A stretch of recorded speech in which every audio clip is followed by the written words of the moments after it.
What it do, HardwoodKnocks listeners? I am Dan Favale coming at you with a second Donovan Mitchell news update video of the day. Before we get started, just want to remind you again, if you haven't subscribed to this channel yet, please hit that subscribe button. It really does help the channel out a boatload at this point. We have ambitious goals. Please help us reach them. I sincerely appreciate it. And we have a lot of fun around these parts, never taking ourselves too seriously, but really trying to be thorough and comprehensive with the way we cover the NBA. The Donovan Mitchell update, though, to that end, Woj came out and said that the Knicks, or excuse me, this was Shams. I must have miscited it in the previous video as Woj, said that the teams, the Knicks and the Jazz, have not spoken in 2 weeks. Executives are on vacation. That's not really a big deal. I think the expectation is that a trade will get done between those two. But he also mentioned the Wizards and Hornets as two teams that people around the league have been keeping an eye on in Donovan Mitchell negotiations. Check out our video on the Charlotte Hornets one that is up in tandem with this as well, whether they have the assets to get it. The Wizards have been mentioned a little bit more in these star pursuits, but still not frequently enough. You can find a Donovan Mitchell Wizards Photoshop. There's one in our thumbnail. So it's like it's been in the ether, but not super strongly. The Wizards actually have a stronger offer than I think most are really going to credit them with. And a lot of it will rest on, you have to believe that 2023 first they owe to the Knicks, which is top 12 protected, is going to convey. That's where it gets dicey. But when you look at the prospect equity they could offer, and this is a team, by the way, that's so close to the luxury tax, and they could go into it if they wanted. I don't know if Ted Leonsis is going to want to do that. But that being said, because they're fairly close to the tax, I have them inside of $3 million right now. They're going to have to send out a dollar for dollar match for Mitchell, which they can do. He makes in the 30s, but if they really want to, they don't need to send out that much. And that could be part of the appeal for Utah. Now, the package, I think what you're looking at, if the Jazz want Kristaps Porzingis as part of the deal, you absolutely give Kristaps Porzingis as the primary salary anchor. That's not even, he played great. It's not even when he came to the Wizards, but it's not even a question that you would give him up. Has that $36 million player option on 23-24. I don't think Utah is going to value him in that way. So I think you would keep him as part of this. But if they want him, just go ahead. Give it, like, if it's saving you, I'm not saying it's going to save you pick equity, but if it lets you keep some of the names I'm about to mention now, then yeah, look into that for sure, because you have Daniel Gafford on this roster. You can find other bigs on the cheap as well, too, still, even at this time. But now when you're looking at non-Kristaps Porzingis bodies, we know they're not going to trade Bradley Beal. I think the starting point as your salary filler ends up being, once they can be aggregated together, which is, I think, right before September, Will Barton and Monte Morris. You also have Kyle Kuzma. You have Rui Hachimura, who's essentially on an expiring contract. And so you can mash some combination of those players together. If I'm ranking them in order of importance, to me, Hachimura is the least valuable of those guys. I would also argue, though, if you're going to have Donovan Mitchell and you have DeLon Wright, Monte Morris is of minimal importance too. So I think I would fight to keep Kuzma if I can. And maybe the Jazz are fine with that because he's going to be a free agent soon, and they probably aren't going to want to pay him. He has that $13 million player option on the 23-24 season. So you could go as your salary anchors, Barton and Morris. Combine them together once they can be aggregated again. And, the Jazz aren't going to have interest in them long-term, but they can reroute them. They're going to have to take back money that they don't necessarily want. You could include Rui Hachimura as well. And maybe the Jazz want a flyer on him. I would argue that he's probably more valuable to the Jazz than a Will Barton. But the two players I think you're absolutely going to have to give up in this would be a Johnny Davis, whom you just drafted, and then Denny Avdia, who is just one of the best prospects in the league that nobody talks about, I feel like.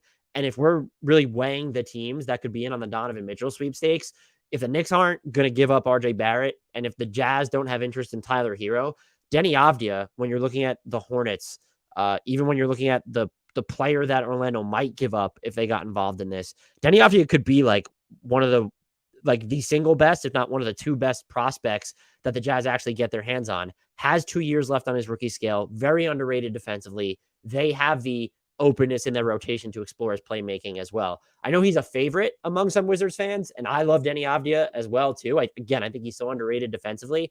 If you're trying to win now and you're going to trade for Donovan Mitchell, you're going to have to give up assets that hurt. And so I think the sweeteners to start are Denny Avdia and Johnny Davis. You could also look at, if you're keeping Porzingis, the Jazz might have interest in Daniel Gafford if they like the 3-year extension that's going to kick in for him after this coming season. So those are your sort of 3 primary sweeteners. Maybe the Jazz have interest in Corey Kispert. Ironically, he was better defensively than I thought last year and didn't shoot the ball as well that he was supposed to. But he's not a deal breaker, but I just don't know that the Jazz are going to prioritize him. I think you're looking at Denny Avdia and Johnny Davis specifically as names they might go after, and then even Daniel Gafford as players on the Wizards that they'd be looking to keep long-term. From there, you have to build out your pick package. And can you do something with New York? Probably not, to be honest, to where you could unprotect the pick that you owe to them. So you ensure that you can trade these distance first. In theory, let's just say that they can do that New York is willing to just take Washington's 2023 pick and it's not protected. You can trade 2025, 2027, and 2029, and then include swaps in 24, 26, 28. So you would be able to trade at maximum here. The best case scenario is trading 3 first-round picks and 3 swaps on top of whatever you could offer.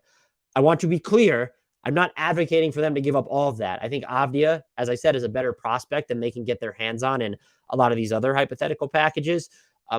But the baseline, the assets that we've just laid out, that in terms of what the Jazz could be interested in, your future picks and swaps, and if in an ideal world, you could give them 3 and 3 of each, that would be incredible.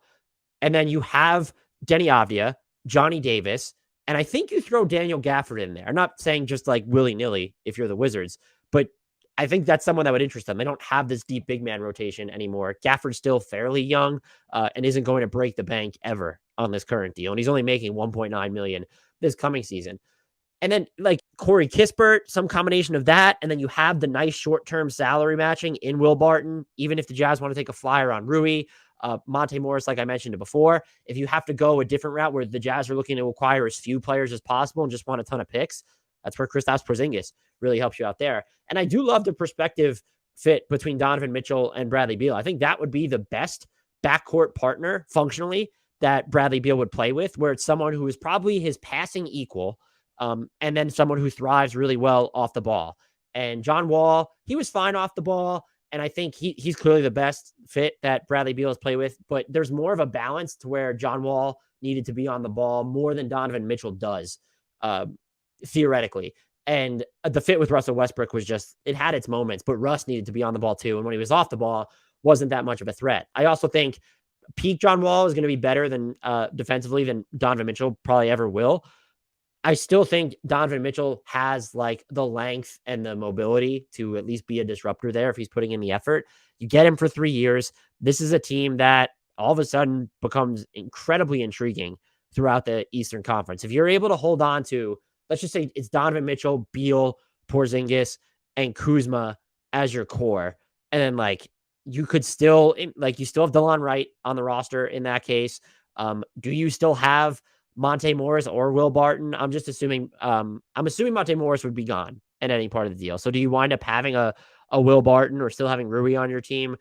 You're not going to be the deepest, but at the top, that's a really incredible core. And I don't know where I'd rank them in the East. I'd have to see honestly what the final transaction is. But they would make a ruckus. And I do feel like you should be obligated to go after a move like this after you just gave Bradley Beal the supermax, including a no trade clause and a 15% trade bonus. You're obligated to pursue the win now timeline to some extent. And I get you don't want to bankrupt your future. If Avdia is involved and if the Jazz like at least one of Johnny Davis and Gafford, it probably limits the type of pick equity you have to give up. You're still giving up unprotected firsts that are past 2023, and you have to at this moment. But you know, if that's the package, like it's salary filler, and then 2 of, let's lay this out here, Denny Avdia, Johnny Davis, and Daniel Gafford, and then what, 2 to 4 picks in terms of combination of actual selections and swaps. I think that's a viable offer. I don't know if Utah will accept it. They might be looking for the Rudy Gobert haul. But I do think that's enough value for them. If you have an Avdia and then Davis or Gafford, if not both, and then some picks and swaps coming your way from a Washington team that has frankly not had the best of luck over the past few decades, you might feel pretty confident in the event that this New York deal falls through. Let me know if you like Donovan Mitchell's fit on the Wizards, what you would give up to get him. If you're a Jazz fan, do you think that they have the assets that you want? If you're a Wizards fan, how much are you willing to get him? Above all, though, please hit that subscribe button, like, comment on the video as well to help the algorithm love us back. And until next time, and as always, I leave you to shout out to the one, the only Frank Ntilikina.